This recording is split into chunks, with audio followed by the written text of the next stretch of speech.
अब नवयुग की गंगोत्री से बही ज्ञान की धारा है। हम युग का निर्माण करेंगे, यह संकल्प हमारा है। हम बदलेंगे, युग बदलेगा, यही हमारा नारा है। सद्विचार घर घर पहुँचाएं, यह कर्तव्य हमारा है।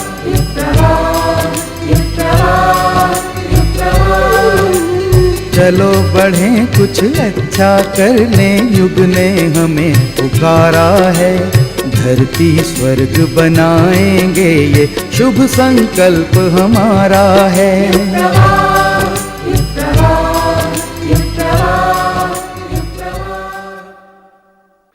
साधकों में से कई व्यक्ति हमसे ये पूछते रहते हैं, क्या करें क्या करें क्या करें। मैं उनमें से हर एक से कहता हूँ, ये मत पूछो, बल्कि ये पूछो क्या बने क्या बने क्या बने। अगर आप कुछ बन जाते हैं तो वो करने से भी ज़्यादा कीमती है। पर जो कुछ भी आप कर रहे होंगे वो सब सही हो रहा होगा।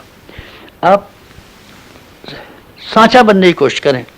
अगर आप सांचा बनेंगे तो जो भी गीली मिट्टी आपके संपर्क में आएगी, आपकी तरीके से, आपकी ढंग के शक्ल के खिलौने बनते हुए चले जाएंगे। आप सूरज बने, आप चमकेंगे और चलेंगे, तो उसका परिणाम क्या होगा?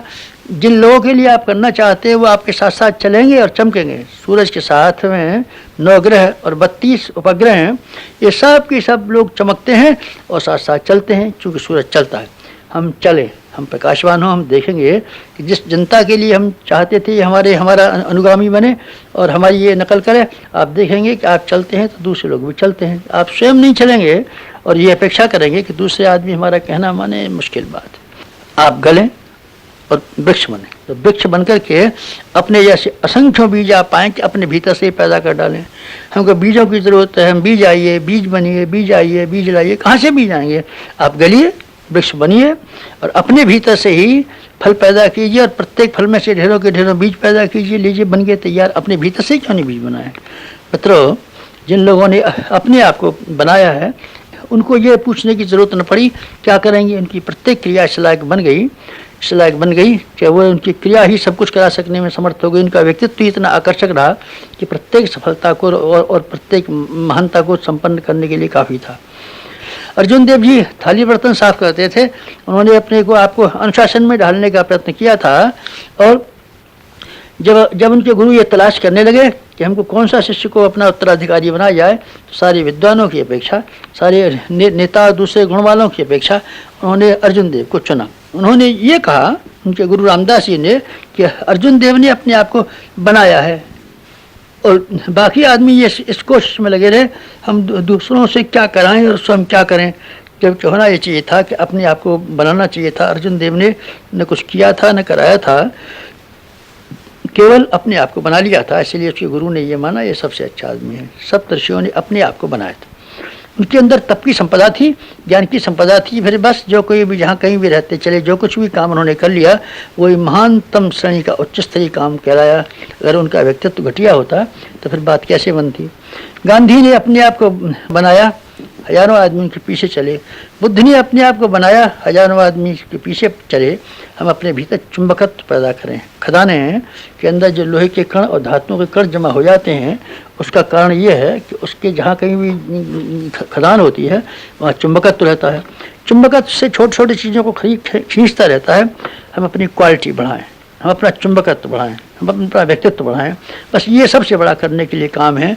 समाज की सेवा करेंगे, हाँ ठीक है, वो भी आपको करनी चाहिए। पर मैं ये कहता हूँ कि समाज की सेवा से भी पहले और ज़्यादा महत्वपूर्ण इस बात को आप समझें कि हमको अपनी क्वालिटी बनानी है। खनिज में से जो धातुएँ निकलती हैं कच्ची होती हैं, लेकिन जब पका करके ठीक कर ली जाती हैं और साफ़ सुथरी बना दी जाती हैं तो उन्हीं धातुओं का नाम स्वर्ण, शुद्ध स्वर्ण हो जाता है। उसी का नाम फौलाद हो जाता है। फौलाद हो जाता है। हम अपने आप को फौलाद बनाएं, अपने आप की सफाई करें, अपने आप को धोएं, अपने आप को प्रसिद्ध करें। इतना कर सकना अगर हमारे लिए संभव हो जाए तो समझना चाहिए आपका ये सवाल पूरा हो गया कि हम क्या करें, नहीं क्या ये करें कि आप अच्छे बने। समाज सेवा, हाँ समाज सेवा भी करना, पर समाज सेवा से करने से पहले ये आवश्यक है कि हम समाज सेवा के लायक हथियार तो अपने आप को बना लें, ये ज़्यादा अच्छा है। हम अपने आप की सफाई करें, समाज सेवा भी करें, पर अपने आप की सफाई को भूल नहीं जाएं। मित्रों, एक और बात कह करके हम अपनी बात समाप्त करना चाहते हैं। एक हमारा आमंत्रण अगर आप स्वीकार कर सकें तो बड़ी मज़ेदार बात हो। आप हमारी दुकान में शामिल हो जाएं। आप दुकान में शामिल हो जाएं। हमारी दुकान में बहुत फ़ायदा है, इसमें से हर आदमी को काफ़ी मुनाफे का शेयर मिल सकता है। मांगने से तो हम थोड़ा सा ही दे पाएंगे, ज़्यादा हम कहाँ तक दे पाएंगे। भीख मांगने वालों को कहाँ किसी ने क्या कितना दिया है, थोड़ा ही दे पाते हैं। लेकिन आप हिस्सेदार क्यों नहीं बन जाते हमारी दुकान में? अंधेर पंगे का योग क्यों नहीं बना लेते? हमारे गुरु और हमने साझेदारी की है।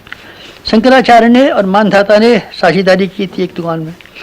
सम्राट अशोक और बुद्ध ने साझेदारी की थी। समर्थ गुरु रामदास और शिवाजी ने साझेदारी की थी। रामकृष्ण परमहंस और शिवाजी ने साझेदारी की थी।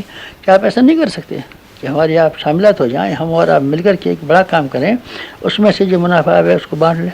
अगर आप इतना हिम्मत कर सकते हो और ये विश्वास करते हो कि हम प्रामाणिक आदमी हैं, तो जिस तरीके से हमने और अपने गुरु की दुकान में साझा कर लिया है, आप आएँ और हमारे साथ साझा करने की कोशिश करें। अपनी पूंजी उसमें लगाएं, समय की पूंजी, श्रम की पूंजी, बुद्धि की पूंजी हमारी दुकान में शामिल करें और इतना मुनाफा कमाएं जिससे कि आप निहाल हो जाएं। हमारी ज़िंदगी के मुनाफे का यही तरीका है कि हमने अपनी पूंजी को अपने गुरुदेव के साथ में मिला दिया, उसी कंपनी में शामिल हो गए हैं।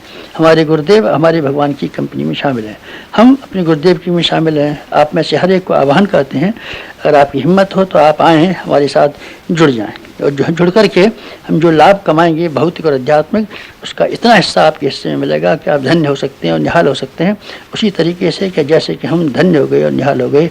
यही है साधकों से हमारा ब्रह्म अनुरोध। अखिल विश्व गायत्री परिवार अपने समाजनिष्ठ कार्यकर्ताओं के माध्यम से व्यक्ति निर्माण, परिवार निर्माण तथा समाज निर्माण द्वारा राष्ट्र निर्माण की गतिविधियां सतत चला रहा है। ये गतिविधियां हम सबको नवनिर्माण का आश्वासन देने के साथ ही कुछ करने को प्रेरित करती हैं। गायत्री परिवार की ऐसी ही नवीनतम गतिविधियों के समाचार प्रस्तुत हैं नियमित स्तंभ जागृति के अग्निकण में।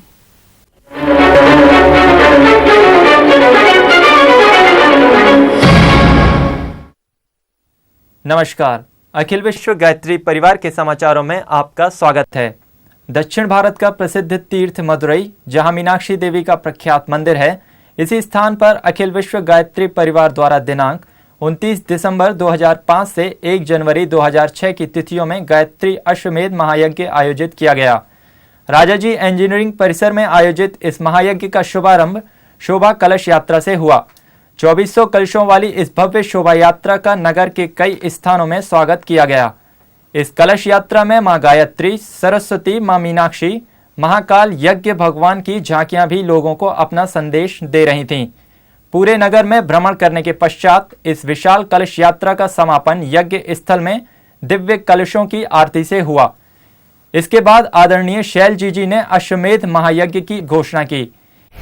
हमारी संस्कृति के रक्षक मनीषियों ने अश्वमेध महायज्ञों का विधान बनाया है।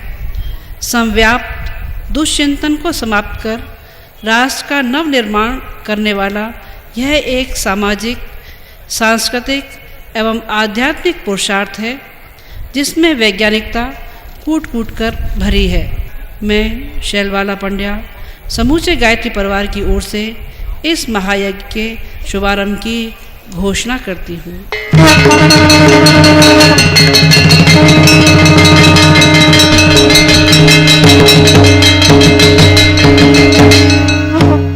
इसी दिन सायंकाल आदरणीय शैलजी जी तथा आदरणीय डॉक्टर प्रणव पंड्या जी ने दीप प्रज्वलन करके प्रदर्शनी का उद्घाटन भी किया। परम वंदनीय माता जी के जीवन दर्शन तथा युग निर्माण मिशन की गतिविधियों को दर्शाने वाली इस चित्र प्रदर्शनी से सभी प्रभावित हुए। अगले दिन प्रातःकाल यज्ञशाला में देव पूजन का क्रम प्रारंभ किया गया और वैदिक मंत्रों तथा आश्वमेधिक कर्मकांड से पूरा यज्ञ स्थल गूंज उठा। इसमें हजारों याजकों ने श्रद्धा पूर्वक भाग लिया। यज्ञानुष्ठान में विशेष मंत्रों के साथ 7 पारियों में आहुतियां दी गईं। आदरणीय पंड्या जी ने गुरु का महत्व बताते हुए लोगों को मंत्र दीक्षा के लिए भी प्रेरित किया। जीवन को सही ढंग से जीना गुरु के माध्यम से सीखें। गुरु भारी भरकम चीज को कहते हैं, हेवी, एक ऐसी चीज जिसका व्यक्तित्व बहुत वजनदार हो। जो शक्तिशाली है वही तो औरों को दे सकता है। ऊंचा तालाब का पानी नीचे तालाब में चला जाता है, एक तालाब एक का लेवल हो जाता है। इस तरह से गुरु अपनी शक्ति को बांटता रहता है, देता रहता है, खुद कमाता है, औरों को बांट देता है। गुरु दीक्षा के माध्यम से हम आपको अपने गुरुदेव पंडित श्री राम शर्मा आचार्य जी, परम वंदनीय माता जी से जोड़ रहे हैं। हम उनके प्रतिनिधि के रूप में यहाँ पर विद्यमान हैं। हम आपको दीक्षा देंगे, परंतु दीक्षा परम पूज्य गुरुदेव परम वंदनीय माता जी की होगी। और इस दीक्षा के माध्यम से आज आप हमेशा के लिए गायत्री परिवार से जुड़ जाएंगे। वहीं आदरणीय शैल जी ने हजारों लोगों को गायत्री मंत्र की दीक्षा दिलाई। ओम भूर्भुवः स्वाहा तत् सवितुर्वरेण्यं भर्गो देवस्य धीमहि धियो यो नः प्रचोदयात्। अश्वमेध महायज्ञ में सारे यज्ञीय कर्मकांडों की टिप्पणियां हिंदी तथा तमिल में बारी बारी से की गईं। संध्या काल की बेला में दक्षिण भारत की प्रख्यात संगीत विभूति श्री यशुदास ने तमिल में एकमात्र वंदना भी प्रस्तुत की। अम्मा என்றழைக்காத உயிரில்லையே, அம்மாவை வணங்காத உயர்வில்லையே, நேரில் நின்று பேசும் தெய்வம் பெற்றதா என்ற வேறொன்று ஏது? அம்மா என்றழைக்காத உயிரில்லையே, அம்மாவை வணங்காது உயர்வில்லையே। ஓம் भूर्भुवस्सुवः ஓம் भूर्भुवस्सुवः तत्सवितुर्वरेण्यं भर्गो देवस्य धीमहि धियो यो नः प्रचोदयात्।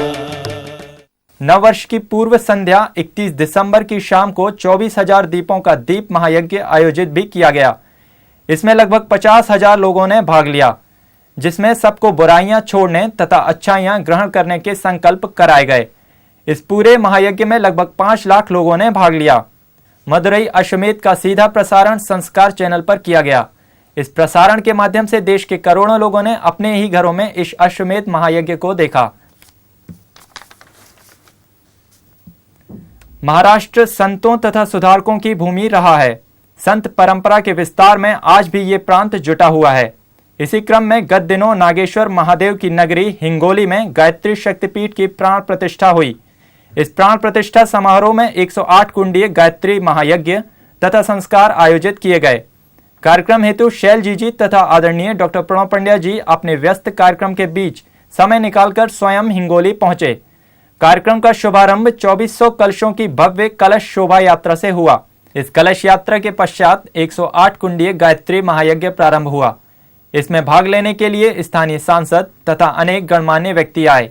देव पूजन के इस क्रम के पश्चात शांति कुंज प्रतिनिधियों ने युग निर्माण मिशन का भावपरक संदेश देते हुए कहा कि आत्मबल के अभाव में ही आज सभी हताश, निराश तथा तनावग्रस्त हैं।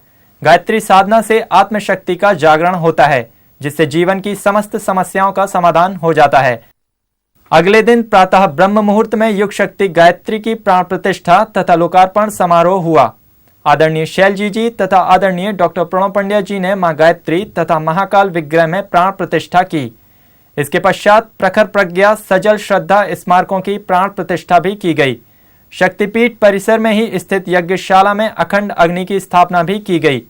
इस समारोह में आयोजित संस्कार महोत्सव में सैकड़ों व्यक्तियों ने गायत्री महामंत्र की दीक्षा ली और परम पूज्य गुरुदेव की ऋषि चेतना को गुरु रूप में वरण किया। इसी संस्कार महोत्सव के दौरान ही कुछ आदर्श विवाह भी हुए, जिनमें भाग लेने वाले परिजनों ने विवाहों को सादगीपूर्ण तथा दहेज मुक्त बनाने का संकल्प लिया।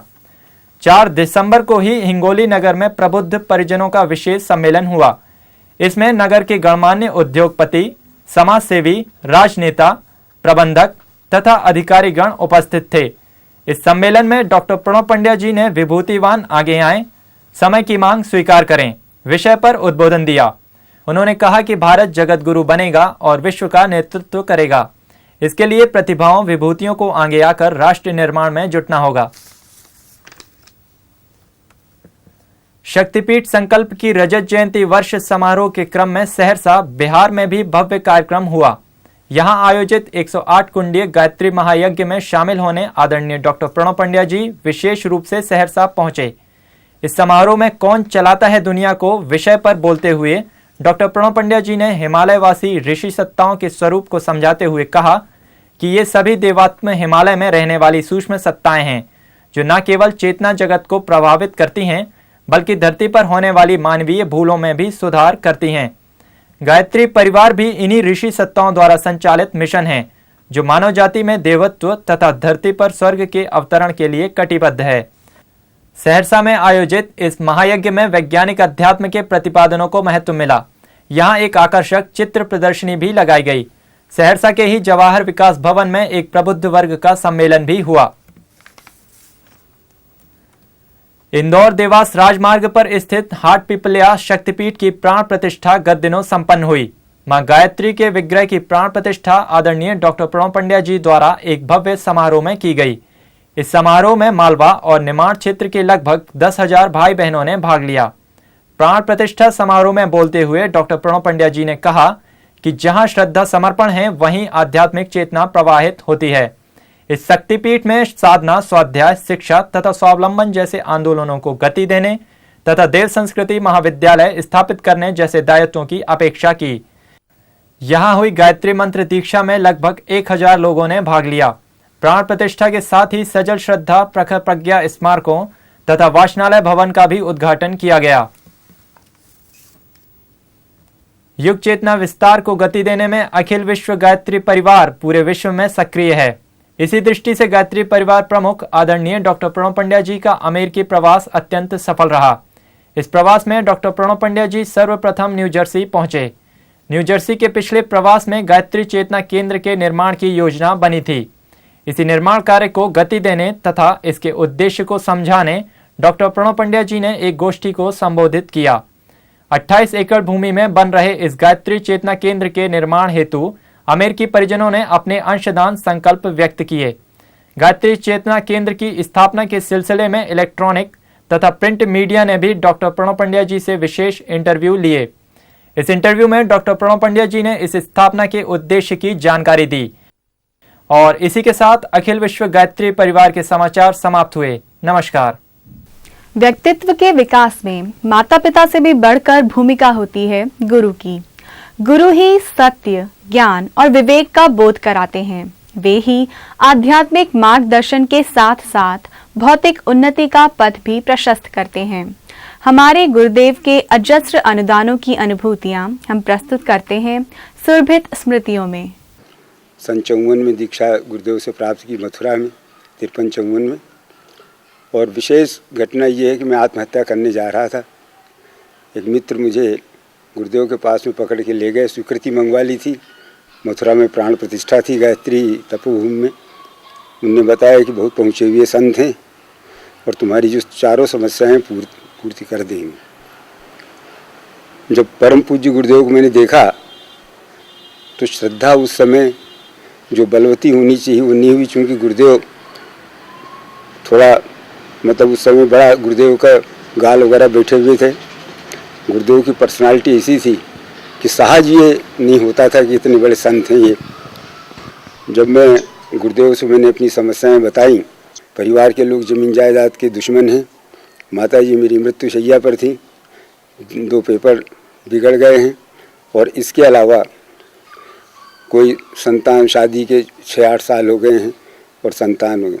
गुरुदेव ने कहा बेटा ये तो, मैंने कहा गंगा में डूब के मैं मरने जा रहा था पर अभी जाके आत्महत्या करूँगा। गुरुदेव बोला बेटा ये तो नगण्य सी समस्याएं हैं। गुरुदेव ने कहा बेटा अब ये नगण्य सी समस्याएं हैं। मुझे लगा कि एक आदमी किसी की जान गई, आपकी अदा ठहरी, कोई जान देने जा रहा है और आप कह रहे हैं नगण्य समस्याएं हैं, बड़ा अजीब सा लगा। उन्होंने कहा एक चुटकुला बता देता हूँ छोटा सा, तेरे प्रश्न यूँ पलटे हुए यूँ पलट जाएंगे। मैं समझा गंडा भूत ताबीज कुछ देंगे। उन्होंने कहा 1.25 लाख का जब कर लेना, 10 पैसे किताब यहाँ से खरीद लेना गायत्री तपोभूमि से, और उसके बाद में 1.25 लाख का यज्ञ कर लेना, वो जब कर लेना और तेरी समस्याएं दूर हो जाएंगी। पूर्ण विश्वास किए बिना 40 दिन का यज्ञ, 40 दिन का जप 20 दिन में पूरा किया और फिर ये लगा कि वाकई ये अंतर्यामी है, भगवान है। धीरे धीरे जितनी समस्याएं थी सब बिल्कुल निपट गईं और सबका बिल्कुल जैसे कि अंधकार के बाद में प्रकाश आता है, इस प्रकार से नया जीवन मिला।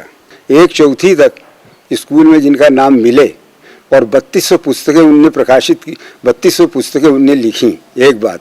और पूरा आज विश्व में 10 करोड़ लोग उनको, उनके अनुयायी उनके हैं या उनके साहित्य को पढ़ते हैं, किसी न किसी रूप में गुरुदेव को मानते हैं। इतने बड़े बड़े अश्वमेध हो जाना, इतनी बड़े बड़े मतलब चारों तरफ बिल्कुल, और हिमालय में जा कर के तपस्या करना, 1-1 वर्ष या 2-2 वर्ष वहाँ पे रहना, हिमालय को अपना पिता मानना। इसके बाद में वो शांतिकुंज हरिद्वार में आज तक अपने शिष्यों से कभी उनने 1 पैसा भी नहीं मांगा कि मुझे 1 पैसा यहाँ पे भेजो। शांतिकुंज हरिद्वार में 7,000 से लेके 10,000 आदमी प्रतिदिन भोजन करता है। कहाँ से आता है, कैसे आता है, कैसे व्यवस्था होती है, आज इतना बड़ा तंत्र कैसे जुड़ा हुआ है। तो ये सामान्य मनुष्य के उसकी बात नहीं है। गुरुदेव को किस रूप में मैंने माना, देखा कि तुम सकल चराचर के पोषक, पालक उसके संरक्षक हो। तुम गंगा गीता गायत्री की एक त्रिवेणी अक्षत हो। बहती है तुमसे रस धारा, जिसको पीना हो वो पी ले। बस एक तुम ही सब जीव मात्र के एक अनोखे रक्षक हो। कैसे अभिसार करें तेरा वाणी से, क्या श्रृंगार करें। कैसे भीतर की कुत्सितता को छोड़ तुम्हें हम प्यार करें। भटकी भटकी है डगर, सुझाओ मार्ग बताओ अविनाशी। यह देह तुम्ही में अर्पित है, कैसे पूजित मनुहार करें। मित्रों, गुरुदेव सामने पढ़ने पर तो नहीं लगते थे कि कोई भगवान होंगे, ब्रह्म होंगे, परंतु शुरू से हृदय बराबर स्वीकार करता रहा कि नहीं, कोई अलौकिक और दिव्य शक्ति हैं जिनने, उन्होंने कहा बेटा मेरे हजारों माताओं की सूनी गोदें भर दी, मैंने हजारों निष्प्राणों में प्राण भर दिए। और मैंने ये देखा और मैंने ये पाया कि जीवन में गुरुदेव की अलौकिक और आहली 2 वरदान मांगे थे। बाद में जब मिला, एक बार और समस्या आई थी, तो उन्होंने कहा था कि दहेज जसूर को मत पालना, न बच्चों की शादी में दहेज लेना न तय करके देना। और उससे ये हुआ कि गुरुदेव ने सब शादियाँ वगैरह भी जो भी उनकी कृपा थी परिवार के ऊपर, उनने पूरी अपनी कृपा वो की। और आज इतनी बड़ी जो गायत्री शक्तिपीठ में कण बराबर भी जो इसमें सहयोग रहा, वो सब उन्हीं की कृपा है। इस वर्ष पूरे भारतवर्ष में गायत्री शक्तिपीठों की स्थापना का रजत जयंती वर्ष मनाया जा रहा है। इसके अंतर्गत गायत्री शक्तिपीठों के संगठन और संचालन को प्रभावी बनाए जाने पर विशेष जोर दिया जा रहा है। गायत्री शक्तिपीठों की विधि व्यवस्था से जुड़े विभिन्न प्रश्नों का समाधान प्रस्तुत है नियमित स्तंभ जिज्ञासा में। युग प्रवाह के माध्यम से गायत्री परिजनों की अनेक समस्याओं का समाधान, अनेक जिज्ञासाओं का समाधान उन्हें प्राप्त होता रहा है। आज इसी क्रम में हमारे बीच शांति कुंज के वरिष्ठ प्रतिनिधि आदरणीय श्री HP सिंह जी भाई साहब उपस्थित हैं। भाई साहब, आपका हमारे स्टूडियो में स्वागत है। परम पूज्य गुरुदेव ने शक्तिपीठों की स्थापना किस अवधारणा के आधार पर की थी और आज शांति कुंज से ये समस्त गायत्री शक्तिपीठ किस प्रकार से जुड़े हुए हैं? गुरुदेव चाहते थे कि शांति कुंज रूपी मॉडल के पूरे देश में एक ऐसे जन जागरण के केंद्र बने जहाँ से घर घर संस्कार परंपरा पहुँचे, जहाँ लाइब्रेरियाँ स्थापित हों, जहाँ गायत्री मंदिर बने, जहाँ यज्ञशाला बने, जहाँ से बाल संस्कार शालाओं का संचालन हो, जहाँ से अनेकों ऐसे क्रियाकलाप, रचनात्मक क्रियाकलापों का समाज के अंदर बीजारोपण हो, जिसके माध्यम से जो हमारे देश में अनेकों समस्याएं हैं जिनका समाधान मिल सके।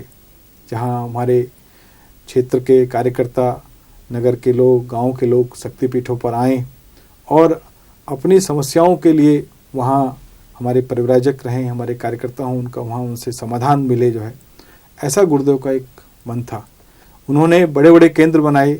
हमारे अहमदाबाद की एक ऐसी शक्तिपीठ है जहाँ प्रतिदिन लगभग 5,000 दर्शनार्थी वहाँ मंदिर में प्रणाम करने आते हैं।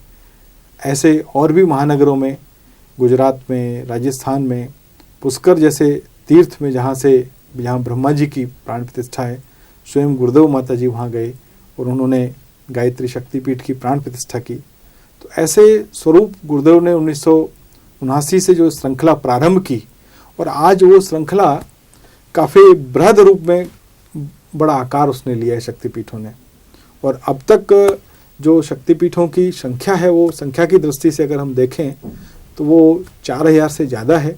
हमारे कार्यकर्ता घर घर जाके जन्मदिन, विवाह दिन, अनेकों संस्कारों को घर घर जाके कराते हैं।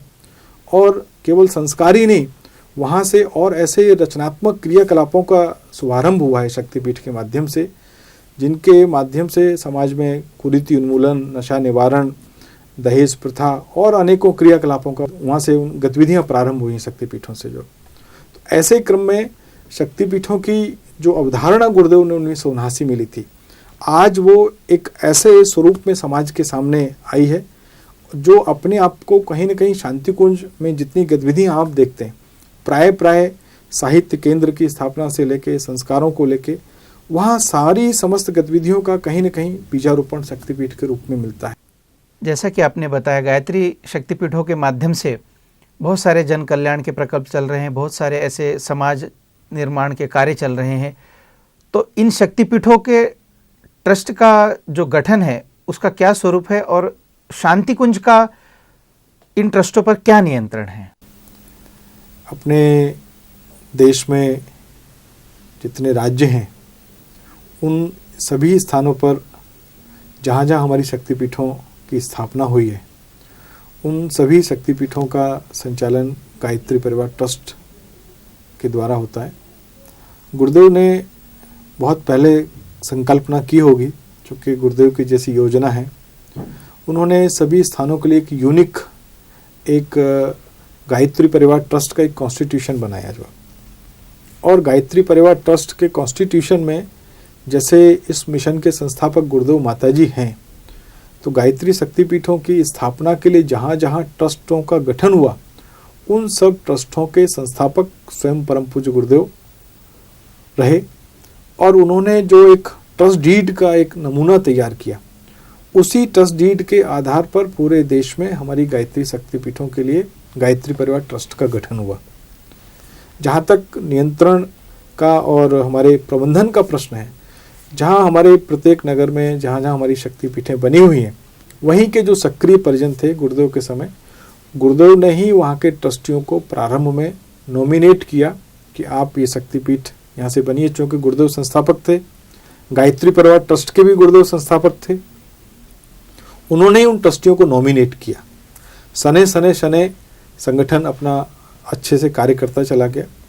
और उन ट्रस्ट डीडों में एक विशेष बात ये थी कि उन सबका ऑब्जेक्ट एक ही था, उसी उद्देश्य को लेके शांति कुंज का पीठों के ऊपर, चूँकि गुरुदेव ने ट्रस्ट डीडों में प्रारंभ से ही एक अवधारणा दी कि आपको कोई भी परिवर्तन करना है तो शांति कुंज से परामर्श करके ही आप अपने ट्रस्ट डीड में परिवर्तन कर सकते हैं, अपने ट्रस्टियों को हटा सकते हैं या बदल सकते हैं। उसमें आपको शांति कुंज से परामर्श कानूनी रूप से भी अनिवार्य है, और चूंकि योजना शांति कुंज की है, नैतिक रूप से तो अनिवार्य है ही, कानूनी रूप से भी अनिवार्य है।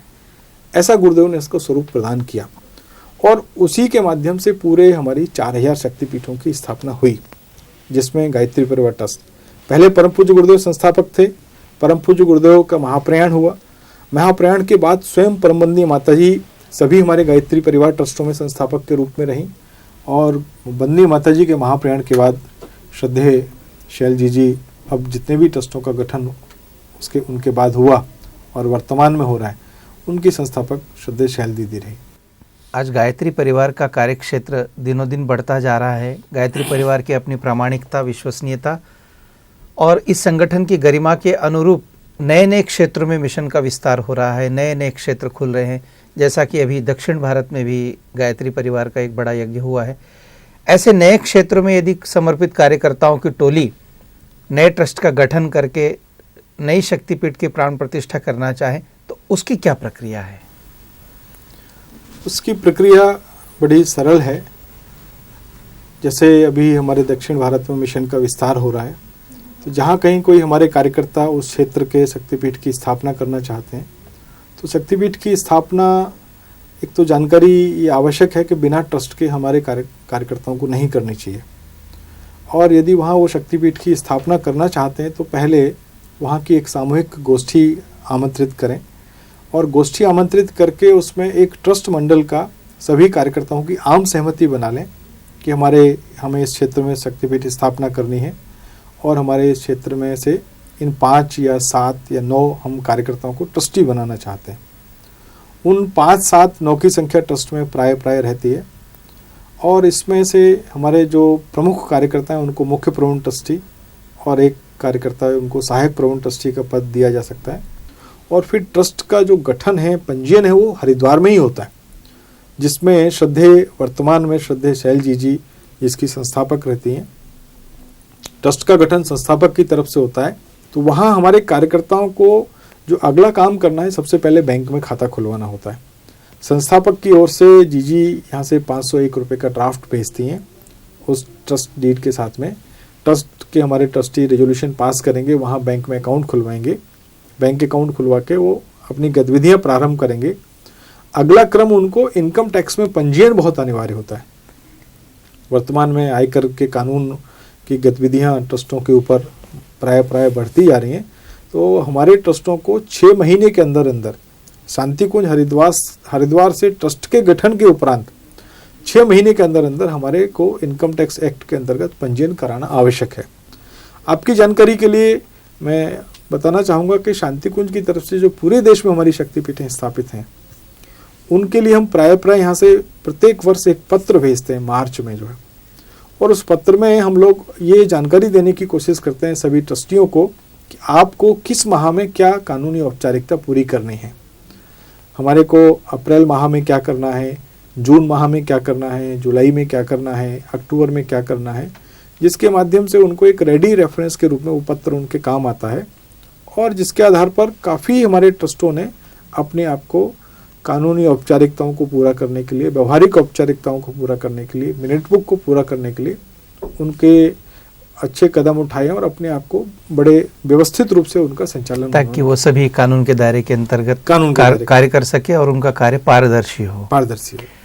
शांतिकुंज के द्वारा शक्तिपीठों के अतिरिक्त पश्चिम बंगाल, महाराष्ट्र, गुजरात, मध्य प्रदेश, राजस्थान, उत्तर प्रदेश जैसे प्रांतों में जोनल कार्यालयों की स्थापना की गई है। तो जोनल कार्यालयों में और शक्तिपीठों में मूलभूत अंतर क्या है और दोनों की कार्यप्रणाली में क्या अंतर है, ये हम जानना चाहेंगे। देखिए, हमारी जो गायत्री शक्तिपीठें थी वो स्थानीय जो ट्रस्टों का गठन हुआ उनका संचालन स्थानीय ट्रस्ट के अंतर्गत होता है।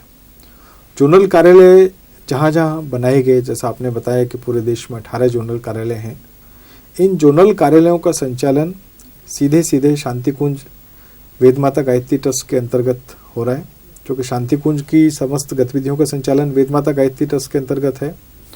और जोनल कार्यालयों का जो गठन हुआ है, जोनल कार्यालय जो खोले जा रहे हैं पूरे देश में, जो 18 कार्यालय खोले गए हैं, उसका उद्देश्य एक ही है कि जो शांतिकुंज की गतिविधियों का एक्सटेंशन काउंटर के रूप में जोनल कार्यालयों को खोला गया है।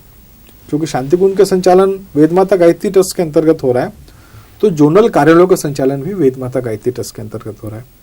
और इसकी तुलना में गायत्री शक्तिपीठों का संचालन गायत्री परिवार ट्रस्ट के अंतर्गत हो रहा है। तो जोनल कार्यालयों पर नेतृत्व सीधे शांतिकुंज का है, गायत्री शक्तिपीठों पर नेतृत्व हमारे स्थानीय कार्यकर्ताओं का है। जोनल कार्यालयों का जो गठन अभी प्रारंभ हुआ और पूरे देश में संगठन की जो हवा चल रही है, उसका उद्देश्य एकमात्र था कि शांतिकुंज की बढ़ती हुई गतिविधियों को और विस्तार देने के लिए, क्षेत्र की समस्याओं के समाधान देने के लिए, शक्तिपीठों की समस्याओं को समाधान देने के लिए, संगठन को एक सटीक मार्गदर्शन देने के लिए जोनल कार्यालय का गठन हुआ। और जोनल कार्यालय पे हमारे केंद्र से शांतिकुंज से प्रतिनिधि भेजे जाते हैं। वेदमाता गायत्री ट्रस्ट की रसीदों का ही वहाँ उपयोग होता है। वहाँ जोनल कार्यालयों पर जो प्रशिक्षण शिविर चलाए जा रहे हैं और चलाए जाते हैं, उनका सारी गतिविधियों का संचालन वेदमाता गायत्री ट्रस्ट की रसीदों से ही हो रहा है। उसका एकमात्र कारण है क्योंकि वो एक तरह से शांतिकुंज के उप केंद्र हैं, शांतिकुंज के ऑफिसेज हैं, जिससे कि पूरे देश में मिशन की गतिविधियों को और तेजी से विस्तार देने के लिए मिशन की गतिविधियों को फैलाने के लिए जोनल कार्यालयों का गठन हुआ। इसी कारण उनका संचालन वेद माता गायत्री ट्रस्ट के माध्यम से हो रहा है। परम पूज्य गुरुदेव ने एक सूत्र दिया था 1 से 5 और 5 से 25। इसी सूत्र से प्रज्ञा मंडल और महिला मंडल का जन्म हुआ। आज गायत्री परिवार के 60,000 प्रज्ञा मंडल और महिला मंडल पूरे भारतवर्ष में सक्रिय रूप से कार्य कर रहे हैं। इन प्रज्ञा मंडल और महिला मंडल की कानूनी जो स्थिति है उस पर थोड़ा सा प्रकाश डालें। देखिए, जो हमारे प्रज्ञा मंडल और महिला मंडल हैं, हमारे एक संगठन की इकाई है। परम पूज्य गुरुदेव ने मिशन के प्रचार प्रसार विस्तार के लिए 5 लोगों को मिला के एक प्रज्ञा मंडल, 5 बहनों को मिला के एक महिला मंडल, हमारी एक इकाई का गठन हुआ। वर्तमान में युवा मंडल भी उस दिशा में अब अग्रसर हैं। इन सभी को कानूनी रूप से अभी तक कोई पंजीयन की आवश्यकता नहीं थी, क्योंकि हमारे देश के कानूनों में ऐसी कहीं कोई आवश्यकता प्रतीत नहीं होती थी। इनकी आय के स्रोत बहुत कम होते थे, जितनी आय होती थी उतना खर्च हो जाता था। लेकिन आज वो ऐसा संभव नहीं है। ये रजत जयंती वर्ष अपने मिशन का चल रहा है और अभी पिछले दिनों शक्तिपीठों के हमारे रजत जयंती वर्ष के कार्यक्रम हुए। पूरे देश के गायत्री शक्तिपीठों के ट्रस्टियों को यहाँ आमंत्रित किया गया। प्रज्ञा मंडल के, महिला मंडल के सक्रिय कार्यकर्ता भाई बहन भी यहाँ आए। आज सभी को, प्रज्ञा मंडलों को और महिला मंडलों को ये सलाह दी गई और शक्तिपीठ के ट्रस्टियों को कि हमारा कोई भी प्रज्ञा मंडल अपनी स्थानीय स्तर पर किसी भी प्रकार की रसीद बुकों का संचालन नहीं करेगा, अपनी रसीद बुक नहीं छपवाएगा, न प्रज्ञा मंडल न महिला मंडल। और उनको हमारी गायत्री शक्तिपीठों की रसीद बुकों के अंतर्गत ही कार्य करना है। आप कहेंगे साहब अब प्रज्ञा मंडल तो इसका मतलब सीधे सीधे गायत्री शक्तिपीठ के अंतर्गत कार्य करेंगे, जबकि गुरुदेव चाहते थे कि भाई प्रज्ञा मंडल और महिला मंडल एक स्वतंत्र मिशन के विस्तार में कार्य करें। उसमें इस बात का विशेष ध्यान रखा गया है कि प्रत्येक प्रज्ञा मंडल शक्तिपीठ की रसीद बुक ले, अपनी आय करे और उसको ये भी स्वतंत्रता है कि यदि वो अपनी शक्तिपीठ की रसीदों से 1,000 रुपये महीने में आय करता है तो पूरा 1,000 रुपये खर्च कर सकता है। लेकिन यहाँ चूंकि संगठन को एक जगह लाना है, कानूनी पक्ष को भी देखना है, उनके ऊपर केवल इतना अनुशासन मिशन चाहता है कि वो अपने 1,000 रुपये की आय का और 1,000 रुपये की आय में से जो उन्होंने खर्च किया है उसके बिल वाउचर सभी वो प्रति माह शक्तिपीठ को दे दे। तो ये काम राजस्थान में बहुत अच्छे से प्रारंभ हो गया है और राजस्थान के 32 जिलों में से 27 जिलों ने आपसी गोष्ठी करके, पारस्परिक विचार विमर्श करके एक जिले में एक ट्रस्ट की योजना को लागू कर रहे हैं। और ये ऐसा लगता है कि पूरे देश में ये काम आने वाले समय में बहुत तेजी से विस्तार लेगा।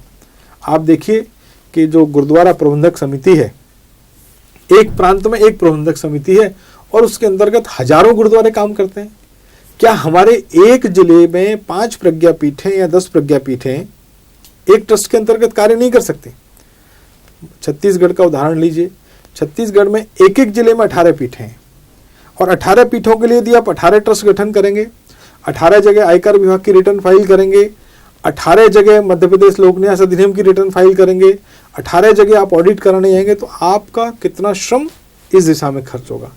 इसलिए शांति कुंज ने अपने कार्यकर्ताओं को विचार विमर्श किया और सबको ये सलाह दी इस रजत जयंती वर्ष के कार्यक्रमों में कि आप आपसी विचार विमर्श के साथ तय करें कि हम अपने जिले में एक ट्रस्ट की अवधारणा को लागू करेंगे और उस एक ट्रस्ट के अंतर्गत हमारे सारे प्रज्ञापीठ, हमारे सारे चरण पीठ, हमारे सारे प्रज्ञा मंडल, हमारे सारे महिला मंडल उस ट्रस्ट की रसीद बुकों से ही कार्य करेंगे। यदि ऐसा हो जाए, आप देखिए, हम दूसरा उदाहरण, अभी आपने एक प्रश्न पूछा था जोनल कार्यालय में, शांति कुंज का एक यहाँ ट्रस्ट बना हुआ है वेद माता गायत्री ट्रस्ट, उसके अंतर्गत 18 जोनल कार्यालय काम कर रहे हैं। तो क्या एक ट्रस्ट के अंतर्गत हमारे जिले की पीठें नहीं काम कर सकती? बिल्कुल काम कर सकती हैं और इस दिशा में काम में काफ़ी आगे प्रगति हुई है और हमारे कार्यकर्ता के जो समाधान है वो भी आगे दिए जा रहे हैं।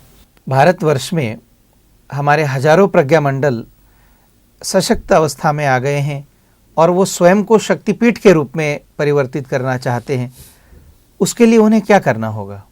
देखिए, जो हमारे ऐसे प्रज्ञा मंडल जिनका कार्य क्षेत्र बढ़ गया है, जिन्होंने अपने आप को विकसित किया है, यदि वो शक्तिपीठ के रूप में अपने आप को बदलना चाहते हैं या वो अपने आप को ट्रस्ट में परिवर्तन करना चाहते हैं, यहाँ 2 सुझाव हैं केंद्र की तरफ से। एक तो यह कि यदि वो प्रज्ञा मंडल के रूप में हमारे कार्यकर्ता कार्य कर रहे हैं तो उनको अच्छा होगा कि वो अपने जिले में कोई भी हमारा सशक्त ट्रस्ट है या जिला गायत्री परिवार ट्रस्ट का गठन हो रहा है अपने जिले में, उस ट्रस्ट की रसीद बुकों का ही वो प्रयोग प्रारंभ कर दें। अपने स्तर से रसीद बुक न छपवाएं। प्रज्ञा मंडल या महिला मंडल अपने आप को शक्तिपीठ के रूप में तभी परिवर्तित कर सकता है यदि प्रज्ञा मंडल कोई स्थान लेके किसी पीठ का निर्माण करना चाहता है। हम कोई भी स्थायी संपत्ति खरीदने से पहले हमारे ट्रस्ट का निर्माण आवश्यक है। यदि हमारे पास कोई स्थायी भूमि, कोई ऐसा भवन हम नहीं क्रय करना चाहते जिसके माध्यम से हमें पीठ का गठन करना है, तो अच्छा है कि हम अपने जिले के गायत्री परिवार ट्रस्ट की रसीद बुकों का ही प्रयोग करें। और यदि आप ये कहेंगे कि साहब वहाँ कोई गायत्री परिवार ट्रस्ट कार्य ही नहीं कर रहा, तो वो प्रज्ञा मंडल, वो महिला मंडल को तो ट्रस्ट बनाना आवश्यक है। ट्रस्ट बनाने में कहीं कोई कठिनाई नहीं है। ट्रस्ट की कानूनी औपचारिकताओं को पूरा करने में हमारे कार्यकर्ताओं को श्रम बहुत लगता है, बहुत ऊर्जा खर्च होती है। उससे अच्छा है कि वो वेद माता गायत्री ट्रस्ट शांतिकुंज हरिद्वार की रसीद बुकों का उपयोग कर सकते हैं यदि आपके जिले में कोई गायत्री परिवार ट्रस्ट नहीं है। और यदि वो प्रज्ञा मंडल अपने जिले में शक्तिपीठ का गठन करना चाहता है, कोई भूमि क्रय करके वहाँ यज्ञशाला, लाइब्रेरी, कोई और ऐसा केंद्र की स्थापना करना चाहता है, तब फिर उनके ट्रस्ट का गठन किया जा सकता है। और ट्रस्ट के गठन में मैंने आपको पहले मैं जानकारी दे चुका हूँ कि ट्रस्ट के गठन के लिए उनको अपनी ये समिति बनानी है, बैठक करनी है। बैठक करके उनमें से 5 या 7 कार्यकर्ताओं को निकाल के शांतिकुंज भेजना है और शांतिकुंज के स्तर से ट्रस्ट का गठन करके भेजा जाएगा। वो सीधी सीधी सहज प्रक्रिया है ट्रस्ट के गठन में। ऐसा क्रम हमारे प्रज्ञा मंडल के और महिला मंडल के कार्यकर्ताओं को करना चाहिए। एक जानकारी मैं सभी प्रज्ञा मंडल के और महिला मंडल के कार्यकर्ताओं को देना चाहूँगा कि अधिकांश हमारे कार्यकर्ता अज्ञानतावश क्या करते हैं कि वो अपना बैंक में खाता खुलवा लेते हैं और उसमें उन्होंने 3 लोगों के 2 लोगों के संयुक्त हस्ताक्षर से बैंक में खाता खोल लेते हैं। बैंक में खाता खोलने के बाद उसमें 2-3 लाख रुपए जमा खर्च भी वो करने लगते हैं। फिर क्या होगा कि अभी जो हमारे आयकर अधिनियम के अंतर्गत कई सारे ऐसी धाराएं आ गई हैं कि यदि आप अपने बैंक खाते में 25,000 रुपये या इससे अधिक का जमा खर्च करते हैं तो उसकी सूचना आयकर विभाग के पास चली जाएगी और कल को आयकर विभाग हमारे उस प्रज्ञा मंडल के कार्यकर्ता भाइयों को बुला के भी प्रश्न पूछ सकता है कि आपके पास ये पैसा आया कहाँ से। और यदि वो ठीक से जवाब नहीं दे पाए तो वो पैसा हमारे प्रज्ञा मंडल के कार्यकर्ताओं की व्यक्तिगत आय में भी जुड़ सकता है। तो अब उन सभी महिला मंडल और प्रज्ञा मंडल के कार्यकर्ता भाइयों को ये राय यहाँ हमने रजत जयंती वर्ष के कार्यक्रमों में भी दी कि वो अपने आप को शक्तिपीठ के ट्रस्ट से जोड़ें, शक्तिपीठ की रसीदों का उपयोग करें यदि उनको नई शक्तिपीठ का गठन नहीं करना, कोई भूमि नहीं क्रय करनी, और वो जो आय करेंगे उसको पूरा खर्च कर सकेंगे और केवल हिसाब किताब हमारे गायत्री परिवार ट्रस्ट को स्थानीय स्तर पर देना है। ये हमारे प्रज्ञा मंडल, महिला मंडल के कार्यकर्ता भाइयों से अपेक्षा है कि वो ऐसा अपने नाम से कोई बैंक में खाता न खोलें, अन्यथा वो कठिनाइयों में पड़ सकते हैं। बहुत सारी चीज़ों की जानकारी हमारे कार्यकर्ताओं को नहीं रहती, क्योंकि शांतिकुंज के पास पूरे देश के शक्तिपीठों का लेखा जोखा, पूरे देश की शक्तिपीठों के आंकड़े, पूरे देश की शक्तिपीठों की समस्याओं की जानकारी, सभी कानूनों की जानकारी यहाँ रहती है। और शांतिकुंज की इस जानकारी को अपडेट करने के लिए शांतिकुंज में एक गायत्री शक्तिपीठ प्रकोष्ठ बनाया हुआ है, जहाँ पूरे देश की शक्तिपीठों का रिकॉर्ड, पूरे देश की शक्तिपीठों के आंकड़े सब रखे जाते हैं और जिसके माध्यम से उसका एकमात्र उद्देश्य है कि हमारे कार्यकर्ताओं को अपने शक्तिपीठ के संचालन में कानूनी रूप से और किसी भी प्रकार से कोई कठिनाई का सामना न करना पड़े। और उनका जो मूल लक्ष्य है कि हम युग निर्माण आंदोलन को कैसे गतिशील बना सकते हैं, उस युग निर्माण आंदोलन की घटक इकाई के रूप में हमारी शक्तिपीठों की क्या भूमिका हो सकती है, हमारे प्रज्ञा मंडलों की क्या भूमिका हो सकती है, तो उस कार्य को करने में उनको बहुत सुविधा रहेगी। और हमारे शांतिकुंज के शक्तिपीठ प्रकोष्ठ से हमारी शक्तिपीठों का समय समय पर पारस्परिक पत्राचार के माध्यम से उनकी कठिनाइयों का बहुत समाधान मिलता है। और हम एक पत्र में अभी आपको पहले भी निवेदन कर चुका हूँ, हम एक पत्र यहाँ से भेजते हैं पूरे देश में, प्रतिवर्ष भेजते हैं फरवरी मार्च के महीने में, और अगले वर्ष की पूरा उनको टाइम टेबल देते हैं कि आपको किस माह में कौन सी कानूनी औपचारिकता करनी है, जिससे कि उनको बार बार सोचना नहीं पड़ेगा। और स्थानीय स्तर पर जो भी हमारे कोई कार्यकर्ता, वकील, चार्टर्ड अकाउंटेंट मिलेंगे तो उनके मार्गदर्शन से वो अपने आप को कानूनी रूप से भी सशक्त बनाते रहेंगे, जिससे कि उन्हें किसी प्रकार की कठिनाई न हो। आज आपने अपना बहुमूल्य समय हमारे बीच बिताया और समस्त जिज्ञासाओं का समाधान दिया। गायत्री शक्तिपीठ की अवधारणा से संबंधित आपने बातें बताई। इतना सब कुछ आपने अपने कीमती समय में से समय निकालकर हमें प्रदान किया, इसके लिए आपका बहुत बहुत आभार, धन्यवाद। हमने युग प्रवाह के पिछले अंकों में गायत्री की शक्ति धाराओं पर आधारित विशेष श्रृंखला प्रस्तुत की। इस अंक से हम एक नई श्रृंखला आरंभ करने जा रहे हैं, जिसमें युग तीर्थ गायत्री के दिव्य धाम तथा युग ऋषि के तप से निर्मित शांति कुंज के दिव्य दर्शनीय स्थलों के विभिन्न पहलुओं की जानकारी हम आप तक पहुंचाएंगे। इस श्रृंखला में सर्वप्रथम प्रस्तुत है हिमालय पर आधारित ये स्तंभ। गीता में भगवान श्री कृष्ण ने कहा है, स्थावराणाम हिमालयः, अर्थात स्थिर रहने वालों में मैं हिमालय हूँ। हिमालय प्राकृतिक सौंदर्य के साथ साथ दिव्य शक्तियों के प्रखर प्राण संचार का स्रोत है। वह दिव्य ऊर्जा का घनीभूत स्थान है, इसीलिए उसे अध्यात्म चेतना का ध्रुव केंद्र भी कहा जाता है। गायत्री परिवार के संस्थापक संरक्षक परम पूज्य गुरुदेव पंडित श्री राम शर्मा आचार्य जी का व्यक्तित्व भी हिमालय के समान दैवी संपदाओं से ओतप्रोत है।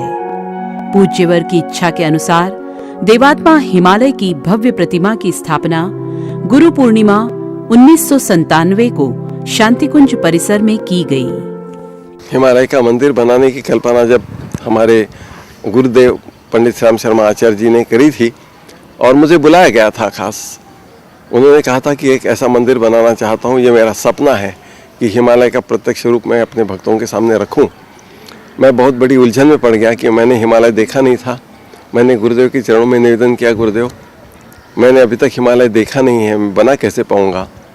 गुरुदेव हंसे, उन्होंने कहा बेटा मैंने हिमालय देखा है, मैं बना नहीं सकता, लेकिन तूने देखा नहीं, तू बना सकता है।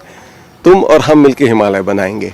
हिमालय का देवात्मा क्षेत्र उत्तराखंड में फैला हुआ है, जो न केवल प्राकृतिक सौंदर्य तथा भौगोलिक महत्व के लिए प्रसिद्ध है, बल्कि अनंत काल से यह देव मानवों, ऋषियों मुनियों की तपस्थली रहा है। अध्यात्म चेतना के इस ध्रुव केंद्र की भव्य प्रतिमा शांतिकुंज में स्थापित है, जिसमें हिमालय के चारों धाम गंगोत्तरी, यमुनोत्तरी, बद्रीनाथ, केदारनाथ, चारों नदियां गंगा, यमुना, अलकनंदा और मंदाकिनी, पांचों काशियों तथा पंच प्रयागों समेत सारे दिव्य तीर्थों को दर्शाया गया है। इसी प्रतिमा में देवात्मा हिमालय के दुर्गम शिखरों, सुमेरु, शिवलिंग, नीलकंठ, केदार आदि को भी दर्शाया गया है। साथ ही नंदनवन, तपोवन तथा सभी ऋषियों, अवतारों और महामानवों की तपस्थलियों को भी दर्शाया गया है। यहाँ प्राण प्रतिष्ठित मंदिर बनाने का उद्देश्य यही था कि लोग यहाँ आएं और हिमालय यात्रा जो तीर्थ यात्रा के भाव से करते हैं वो लाभ उठा लें, जो वहाँ नहीं जा सकते या जाते हैं तो पर्यटन स्थलों पर जाते हैं, वहाँ उन्हें आध्यात्मिकता का संचार ही नहीं अनुभव होता, क्योंकि वो वहाँ है भी नहीं। और जो आध्यात्मिकता का संचार है वो कहीं अंतरंग क्षेत्रों में जिनका पता नहीं। इसलिए परम पूज्य गुरुदेव ने ये किया कि हम यहाँ देवात्मा हिमालय का एक मंदिर बनाते हैं। प्रचंड ऊर्जा के स्रोत इस मंदिर में प्रवेश करते ही साधकों में दिव्य भावनाओं का संचार होता है। दिव्य हिमालय के ध्यान द्वारा ऋषि चेतना से एकाकार होने की अनुभूति यहाँ सहज ही की जा सकती है। इसी मंदिर में मल्टीमीडिया प्रोजेक्शन के माध्यम से हिमालय का विहंगावलोकन भी प्रस्तुत किया जाता है। वास्तव में देवात्मा हिमालय मंदिर अपने आप में अनूठा है, क्योंकि ये हिमालय की विराट सत्ता को स्वयं में संजोए है और ऋषियों की चेतना से साक्षात्कार का एक सुलभ माध्यम है।